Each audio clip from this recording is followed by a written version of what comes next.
After we were hit on September 11, 2001, we were in a state of national shock. Less than 6 weeks later, on October 26, 2001, the USA Patriot Act was passed by a Congress that had little chance to debate it. Many said that they scarcely had time to read it. Beauty is a currency system like the gold standard. Like any economy, it is determined by politics. And in the modern age in the West is the last, best belief system that keeps male dominance intact. Peaceful, lawful protest, if it is effective, is innately disruptive of business as usual. That is why it is effective. Most urgently, women's identity must be premised upon our beauty so that we will remain vulnerable to outside approval, carrying the vital sensitive organ of self-esteem exposed to the air. The idea that women are innately gentle is a fantasy, and a historically recent one. Kali, the Hindu goddess of destruction, is depicted as wreathed in male human skulls. The cruel entertainments of the Romans drew audiences as female as they were male. Boudica led her British troops bloodily into battle. The End of America details the 10 steps that would-be dictators always take in seeking to close an open society. It argued that the Bush administration had been advancing each one. Women have facelifts in a society in which women without them appear to vanish from sight. No matter what a woman's appearance may be, it will be used to undermine what she is saying and taken to individualize as her personal problem observations she makes about the beauty myth in society. Obstacles, of course, are developmentally necessary. They teach kids strategy, patience, critical thinking, resilience, and resourcefulness. It is never smart, even in a strong democracy, to declare some debate off limits. In a weakening democracy, it is catastrophic. As a free speech advocate, I believe that adults should have access to any material they want. As a parent and a community member, I think people should be able to protect their homes from imagery, much of it violent, that is, I feel, a form of child abuse when adult society inflicts it upon children. We are all Julian Assange. Serious reporters discuss classified information every day. Go to any Washington or New York dinner party where real journalists are present, and you will hear discussion of leaked or classified information. That is journalists' job in a free society. What we should notice is that studies show that fathers' presence in their children's lives has a marked effect on how well their kids do later in life. So why aren't we asking how we can better liberate men from the workplace to be home with their kids more often? Pain is real when you get other people to believe in it. If no one believes in it but you, your pain is madness or hysteria. We often feel a twinge of guilt over our own fascination with presidential candidates' wives, as if we are secretly reading the Star for our campaign information instead of the policy journals. I am delighted to be joining Guardian US's team as a weekly columnist, and to have the chance to address American and global current events on its distinguished platform. Guardian US brings the Guardian's hard-hitting, investigative brand to a new focus on American news and opinion. Since Reagan there has been this tradition, which has become a cliché, of promising morning in America, this fake optimism, we're the best, the city on the hill. In fact, the great American task is self-scrutiny. There was a bad patch in the 80s and early 90s when feminist thinking had become sort of a monopoly and had developed a series of litmus tests. The press doesn't stop publishing, by the way, in a fascist escalation. It simply watches what it says. That too can be an incremental process, and the pace at which the free press polices itself depends on how journalists are targeted. My job is to notice echoes and notice resonances. Scientists are not supposed to do the same thing that cultural critics do. Of course, a woman who decides to work full-time as a mother in the home can be happy and deserves full respect from us. Motherhood is one of the most challenging and creative jobs anyone can do. The goal is to remake the world so that our choices are not so stark.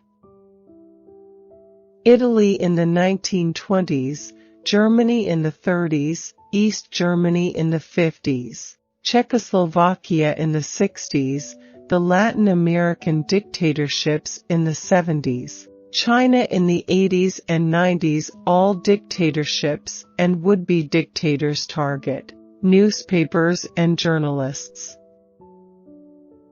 Western women have been controlled by ideals and stereotypes as much as by material constraints. In 70s America, protest used to be very effective, but in subsequent decades, municipalities have sneakily created a web of over-permiticization requirements that were designed to stifle freedom of assembly and the right to petition government for redress of grievances, both of which are part of our First Amendment. In a fascist system, it's not the lies that count, but the muddying. When citizens can't tell real news from fake, they give up their demands for accountability bit by bit. Since Madonna is positioned as always cooler than thou, we all are primed for schadenfreude if something in her fabulous life goes amiss. The First Amendment was designed to allow for disruption of business as usual. It is not a quiet and subdued amendment or right. If you look at weak democracies, the oligarchies that have taken undue control of them always seek to tamper with the vote. It is important for oligarchs to have elections to give their a veneer of legitimacy, and important for the vote always to turn out their way. For Gore 2000, I was a formal campaign advisor. Contrary to RNC mythology, my brief was not wardrobe, but rather policy on women's issues and messaging. I was also married to a Clinton speechwriter, and observed the message decision-making process from the perspective of a spouse. When I was a baby feminist, leading feminist thinkers were insisting that if women ran the world, there would be no sadism or war. In a fascist shift, reporters start to face more and more harassment, and they have to be more and more courageous simply in order to do their jobs. Kim Kardashian's marriage to Chris Humphries famously lasted 72 days, and was reported in the tabloids as being all about the big bucks paid by magazines for the bridal photos. It is a spectacle of a bride-to-be as entrepreneur, not as romantic heroine. The groom, in this scenario, is nothing but a prop. To ask women to become unnaturally thin is to ask them to relinquish their sexuality. The symbolic value of having an African American president has certainly eased some racial tensions in America, but they're not gone. What, after all, is the narrative of the American dream? It was a discourse formulated between the 1880s and the 1920s in the United States during the great waves of migration and expansion and reforms of the Progressive Era. It is fairly well known what has been behind that climate change denial in America, vast sums pumped into an ignorance industry by the oil and gas lobbies. How is it even sustainable in 21st century America that women earn, on average, 77 cents for every dollar earned by men? It is important to distinguish between the power of the Internet to make the great change it can, and the limits and vulnerabilities of that change without real-time political mobilization deployed globally to protect those who venture out, especially in closed societies, into the heady new vistas it offers.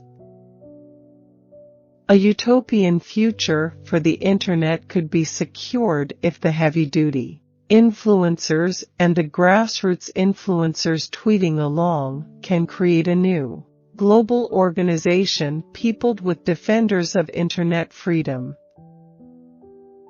French existentialism is an unhelpful philosophy in which to couch modern feminism, born from the ravages of the Second World War. It is a cynical, individualistic school of thought that posits the self and personal choice as the measure of life's entire meaning. From 1970 onwards, our culture told both sexes that individual expression was paramount, and for women, that was defined as the right to choose an interesting career, a high-status mate, the desirable handbag or vacation, the perfect family size, and a definitionally fruitless quest for perfection. Victorian feminists made the mistake of making membership of the sisterhood conditional on signing up to a particular policy agenda. Marxist feminists made a similar mistake of saying, "You can't be a real feminist unless you join with minors, the unions, the vegans." Madonna is that forbidden thing, the Nietzschean creative woman. Her preoccupation with a high level of work doesn't allow her to follow the usual script that powerful women are expected to follow. Don't hate me for my success, don't hate me for my power. Protesters should make their own media and not rely on mainstream media to cover them. In the U.S., the 50s and 60s marked the documentary's golden age, especially at CBS, where pioneering television journalist Edward R.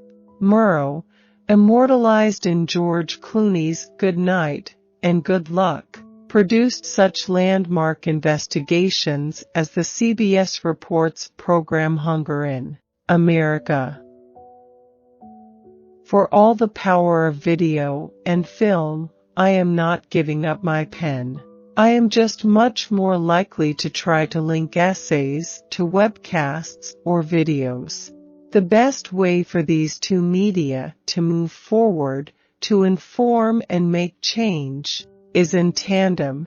Together they are more than the sum of their parts.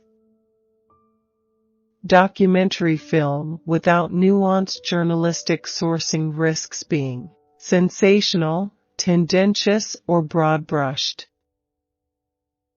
It is standard practice for corrupt leaders who are seeking a certain political outcome to hype or manipulate a terror threat or a threat of violent, domestic subversion. While sometimes the threat is manufactured, frequently the hyped threat is based on a real danger.